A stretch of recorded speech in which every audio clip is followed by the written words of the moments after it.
Hi everyone, I'm Joshua Johnson, and now we're going to take a look at probably the single most important button for an educator on Moodle, and that is Turn Editing On. It's at the very top right hand portion of the course page. Once you do this, it gives you access to two really important areas. On the left, it gives you the ability to move items up and down throughout your course, even move them from one section to a completely different section altogether. And it's a drag and drop, it's a little bit touchy. On the right hand side is the edit button. The most important thing to remember with this edit button is the ability to hide individual items. And you will see when I hide an item like this week 1 overview, it becomes grayed out. So double checking in any week that the items you want students to see are not grayed out like that is important. But it also gives you the ability to hide an entire section or topic.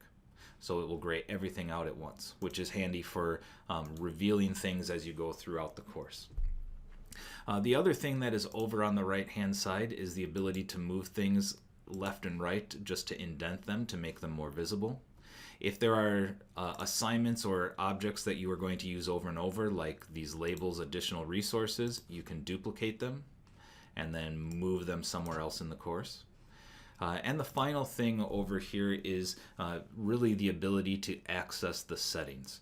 These are covered in more depth in the individual items, but the settings are like the due dates for papers, how many times they have to post, all those types of things, the grade that you're assigning for each of the objects.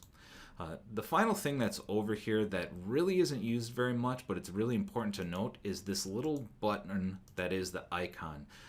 It is the different types of groups. You can have assignments or things in separate groups, invisible groups, or no grouping whatsoever. It's really important because it's easy to accidentally click that, and if you do not have students assigned in groups and you see one of these icons that have two silhouettes next to it, that really means that your students are not going to be able to see it.